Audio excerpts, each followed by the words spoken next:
Roma Wines present Suspense.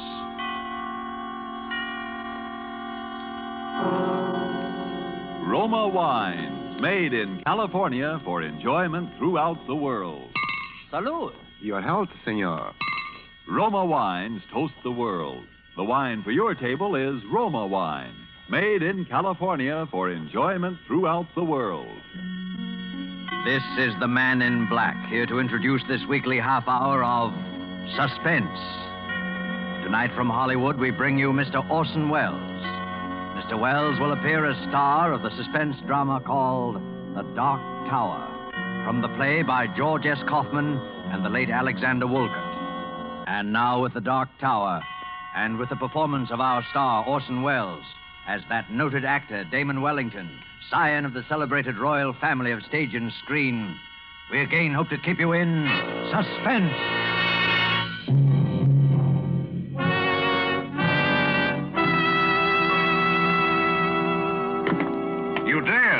You dare call me a ham. Varlet, I will prove to the world there are no brains within that thick Teutonic skull. I'll cleave it open like an overripe melon. Who thus profanes the rehearsal of my lines? Enter, if thou art man of woman born. I fear thee not. Hello, Damon. Ben Weston, you old son of a gun. I heard you were back from the coast. What news on the Rialto from that cesspool of the arts known as Hollywood? Have they turned my picture to the wall at the Brown Derby yet? No, it's still there. I despise myself for wanting to know, of course. It's marvelous to have you back, Ben, old boy. Seen Jessica yet? Yes, I've seen her. Isn't she looking fine? Feeling better than she has for years, I think. You got a great thing in this play, Ben. Changed quite a bit from the original, of course. Sort of a satire on the family. Perhaps it might be more dignified to say that the family is a satire on the play. Yes, I heard about it. For instance, those lines you heard me declaiming at the end, it actually happened to me once, you know. That German, what's-his-name, who directed Macbeth, he called me a ham. And I chased him out of the theater, and for 4 city blocks, in full costume, with a 2-edged sword. Damon. There's a little thing I like in the second act, too. Jessica asked me why I don't stop drinking, and I say, what?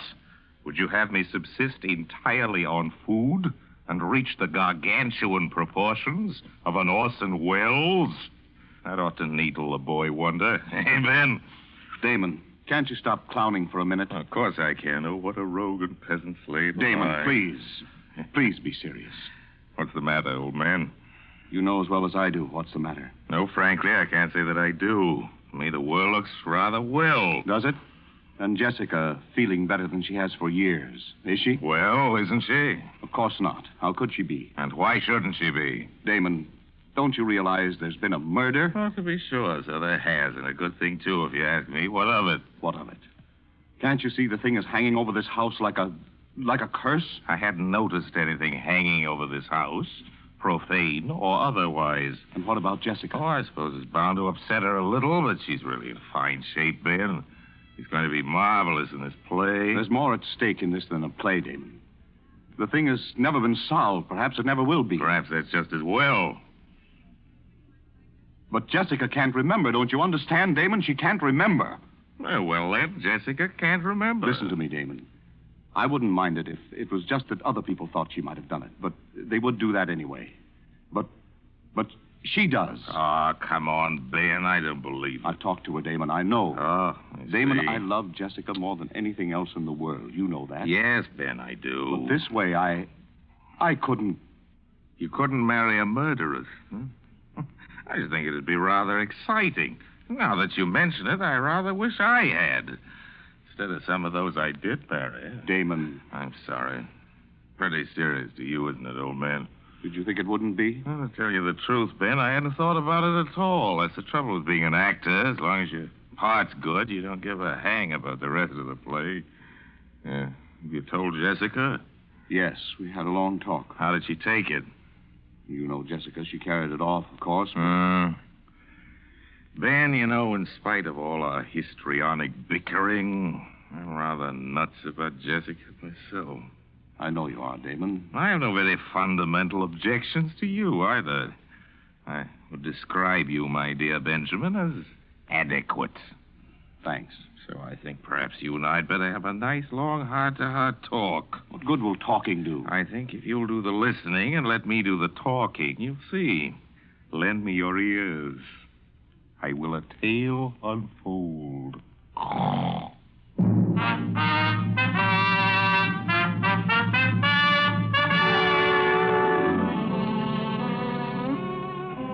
Well, Jessica, as you know, had been in a sanitarium for nearly a year. She hadn't been on the stage in more than 2 years. The Dark Tower was to be her first attempt to work again. All that time. I know it isn't the greatest play in the world, but it has a surefire box office appeal. Jessica needed that to get her confidence back. Well, we were just polishing up a few last-minute changes here at the house. David Torrance, the producer, you know, he was there with us. And, of course, there are the usual little differences.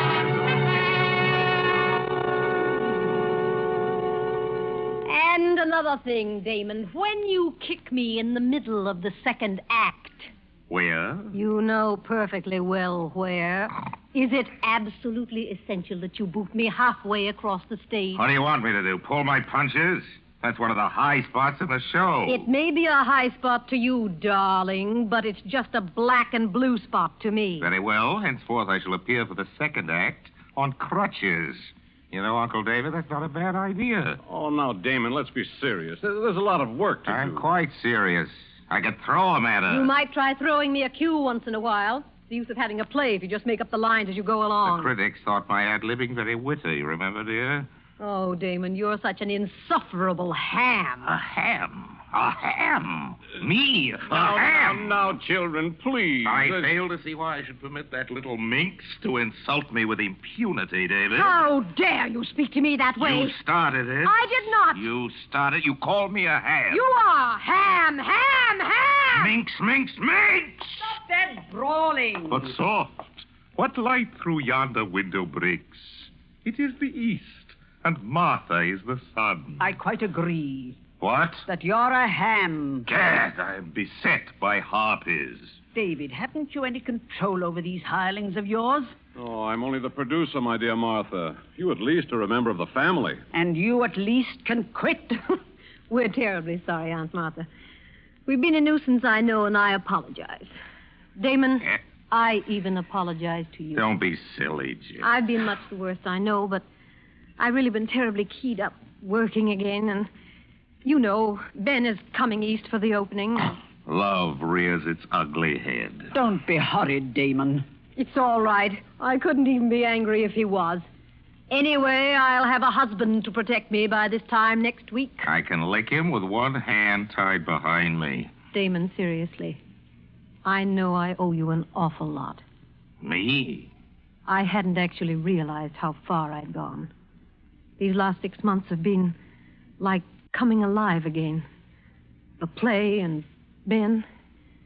Thanks, Damon. Good Lord. Now I think I'll dress for dinner. Let's all go out to the... I'll get it. Aunt Martha, where would you like to go? To a rest home. Hello? Who? No. No, he's not here. He's not here, I tell you. He's dead. Oh, darling, what is it? It was for Stanley. For Stanley. Yes. Never mind, darling, it's all right. Just some fool who didn't know. Of course. Damon, you take David and Martha out to dinner, will you? I think I'll lie down for a little while. Oh, come on, Jess. You mustn't let a little thing like that upset you. I know, but I'm awfully tired. Please. Jessica. You'd better leave her alone for a while, Martha. Oh, I suppose so. It was for Stanley Vance, the husband, huh? Yes. He's dead, you say? You might as well tell him about it, Martha. I was always for telling about it. Well, you don't have to. I'd rather. He was the cause of her breakdown, of course. Should have been an actor. That's why Jessica married him. She married him because he forced her to marry him. He controlled that girl's mind like some sort of fiendish My hypnotist. dear Martha, I've always said that if Jessica was fool enough to marry a psychoanalyst... Damon, stop playing the heartless brother. You saw what Stanley did to her. I was in Hollywood. Perhaps that's why Damon went to Hollywood, huh? Well, what could one do? She was legally married to the man. She'd listen to no one but him. Here's what happened, David. She went to this fellow to be psychoanalyzed, and in the process, something happened. I don't know what it was, but Vance acquired a power over Jessica's mind that was utterly inhuman. He married her, quite frankly, to have her support him. Then he found he'd overplayed his hand and sent her into a complete mental collapse. When he found he couldn't snap her out of it, and she was no longer a source of revenue to him, he simply decamped. You say Vance is now dead? We heard the happy news about 6 months ago. Some public benefactor had shot him. I've always meant to look that fella up. From that very day, she began to get better. From the moment she heard the news, it was as though a spell had been lifted. Now she's practically all well. You know, it's odd that someone phoning for him after all these months. Probably the sheriff just catching up. Oh, I wonder who that could be. Damon, you don't suppose... I'll go. It may be a peasant with a petition.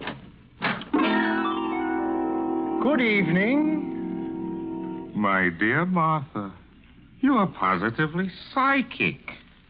The Honorable Stanley Vance. Thank you. I trust the shock will not be too great. One knoweth not the place nor the hour when the bridegroom cometh, does one? My luggage will be here shortly. Listen to me, Stanley Vance. Good evening, Martha. I regret to arrive so unceremoniously. I have been ill. So we have been told. We have been assured, however, that your illness was fatal. Damon, I thought Stanley. Jessica, my poor darling. Stanley. Oh, but you're ill, my dear, aren't you? You're ill. You should be resting. You're tired and exhausted, aren't you? Terribly tired. Yes, I am tired. Oh, great. Terribly tired. I'll take you up to your room, darling. I take it we still have the same room, Martha. Listen to me, Stanley Vance. The poor girl, you can see how weak she... If you think you're going to stay under this roof for a single minute, get out! Very well. Get out! Very well, if you insist on being inhospitable, Martha. You'll pack your things, Jessica. We'll go to an hotel. Yes. Yes, Stanley. Jessica. But I'm so tired. Will you help me, Stanley? Of course I will, my dear. Come along. Stanley. Yes, Martha? All right, Stanley. You win. You're asking us to avail ourselves of your hospitality, Martha. Yes. You can stay. That's very sweet of you, Martha. Isn't it, darling? Yes. Yes, Stanley. But somehow, someday, there'll be a time of reckoning for you, Stanley Vance. And until it comes, keep out of my sight. The pleasure will be all mine. Come, darling. We'll go to our room now. Yes, Stanley. Damon. Yes, my aged auntie. Damon, what are we going to do? I don't know what you're going to do, Ducky. But I'm going down to the Lambs Club and have a quadruple scotch and soda.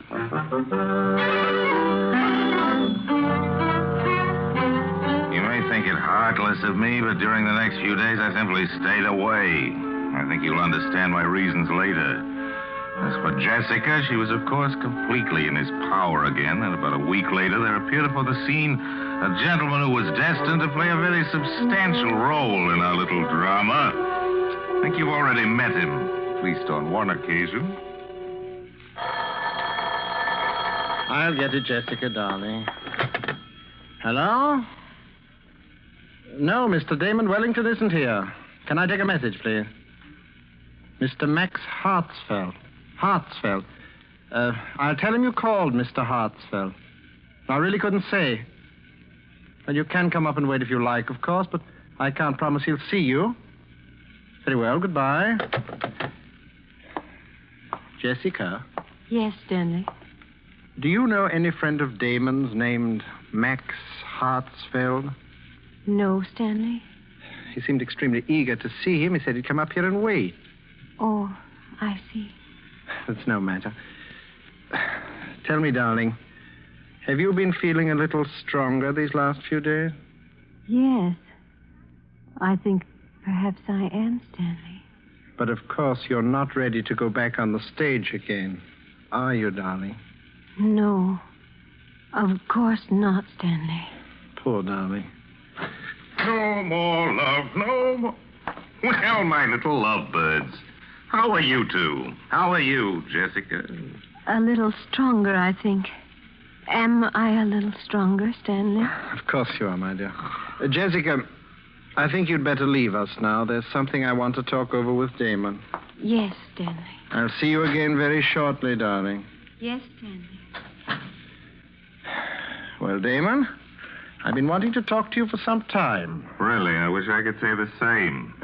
I suppose you realize, Damon, that it's out of the question for Jessica to go on in the play in her present condition. Kind of the point, will you, Vance? I have a pressing engagement with a pin-up girl, and I have got to change into my zoot suit. No, seriously, Damon, I know that you somehow connect me with Jessica's condition. By an odd coincidence, I do. What of it? I know it would make you and everyone very happy if Jessica could go on in the play. Aha, the light at last illuminates my addled wits, so it's a shakedown. A shakedown, is it, Stanley? My dear Damon, I really don't know what you're talking about. Look here, my larcenous in-law. I've been shaken down by experts on every conceivable count, including the man act in my time, and I can smell 'em a mile away. What you propose is that for certain financial considerations, you will leave this happy home, Jessica will recover, and she can go on in the play. The answer is no. There won't be any play without her, Damon. Are you suggesting that my name is not sufficient to draw the suckers? I can get a dozen people to play Jessica's part. Margaret O'Brien, Marjorie Main, Daisy, Agnes Moorehead. Makes no difference to me. Anybody at all. Don't try to bluff me, Damon. After all this build-up, you won't dare go on without Jessica. You little know me, Stinky. You may consider your little farce as having closed on opening night. As for Jessica, I'm very much afraid that she's made her bed, and now she'll have to lie in it. There's no cure for her short of murder with yourself as victim, and I do not propose to put my neck in the hangman's noose. Good night. I think you'll see things my way a little later, Damon. Forbid. By the way, did I have any calls? Oh, yes. Max Hartsfeld called. Max Said he was coming up here to Hartsfeld. wait for you. Good heavens, when? He's on his way now, I imagine. Look, tell him I'm out. Will you go on to Hollywood or something? Fellow's been pestering me all week, wants to buy into the show, and I simply don't want to see him. Oh, he wants to buy into the show. Yes, he does not share your lamentable lack of faith in my talent, Stanley, and he's dying to buy into the show. Does he know Jessica won't be able to appear? Of course he does, you idiot. Everybody does. Don't you read the trade papers? And now, good night, repulsive. I have other fish to fry. Toodaloo, flat top. Jessica. Oh, Jessica, my dear. I'm coming, Stanley. Tell me, Jessica, The Dark Tower, the play you were going to appear in with Damon, you have an interest in it, don't you? Yes. Yes, I think I do. An equal interest with Damon? With Damon, yes. How much do you suppose that interest is worth, Jessica? $100,000, I think. $100,000, huh? Yes, that was it. Have you thought about what you're going to do with it now that you can't appear in the play yourself? No, Stanley, I haven't. You see, I'm not at all sure the play will be a success without you, Jessica. I don't know, Stanley. And so it might be wise to sell your share of it before it opens. Don't you agree, Jessica? Yes. Yes, I do agree. And, Jessica, if I could find a buyer, and I think perhaps I can, it might be best if I were to handle the details for you. Don't you think? Yes, Stanley.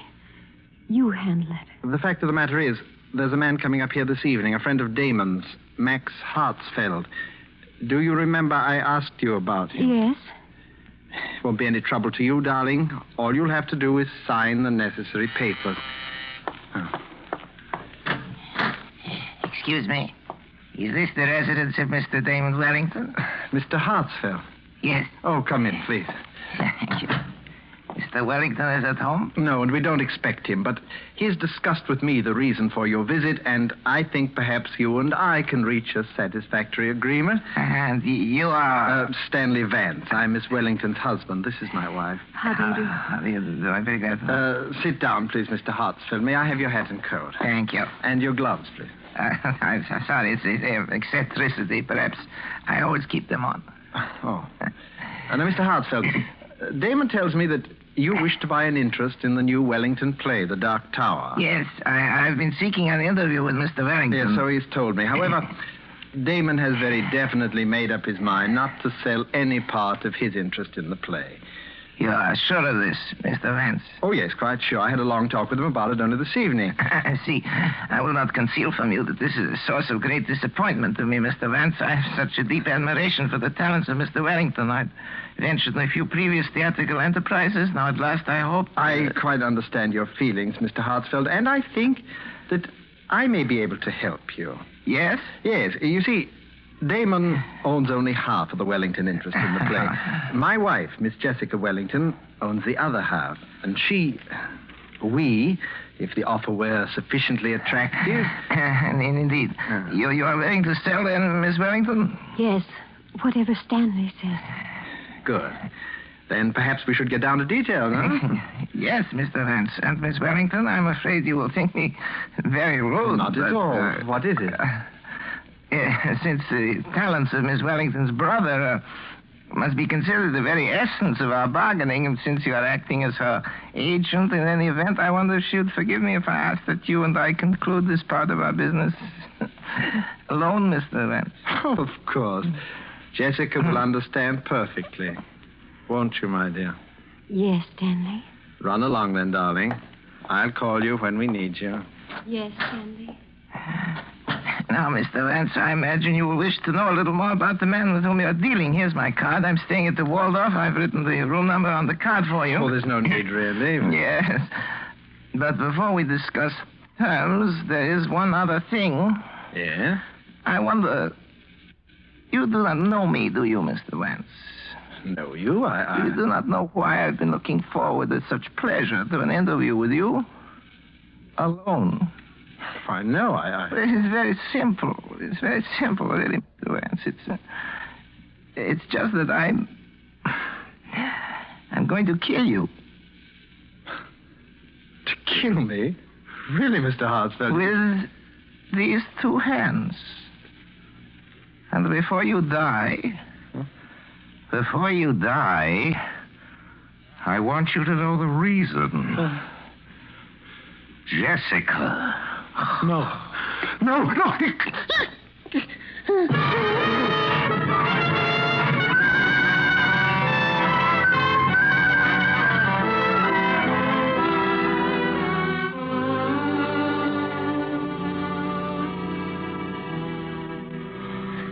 So you see, Ben, there is your murderer, Mr. Max Hartsfield.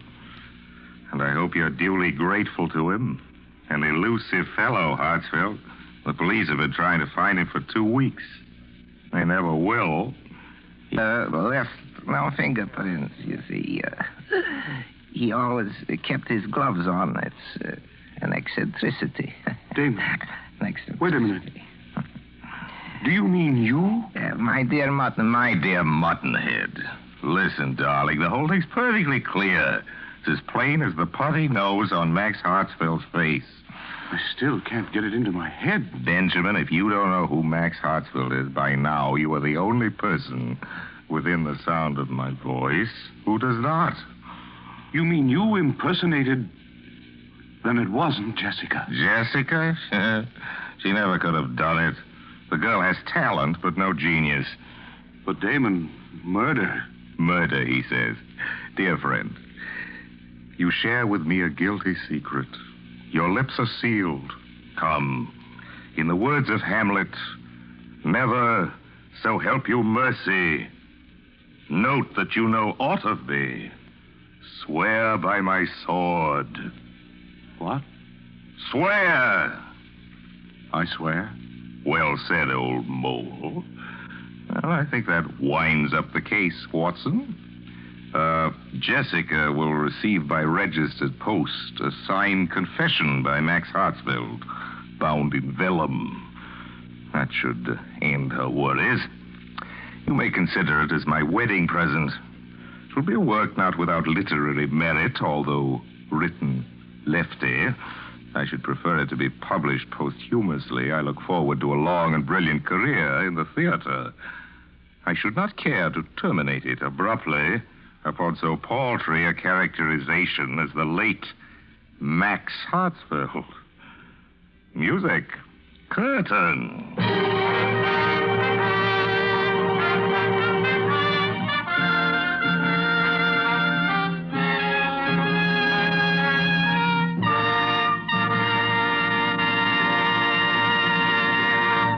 And so closes The Dark Tower by Alexander Woolcott and George S. Kaufman, and starring Orson Welles. Tonight's tale of Suspense. Suspense is produced and directed by William Spear. Don't forget then, next Thursday, same time, you will hear Eddie Bracken in Suspense. Presented by Roma Wines. R-O-M-A. Made in California for enjoyment throughout the world. This is CBS, the Columbia Broadcasting System.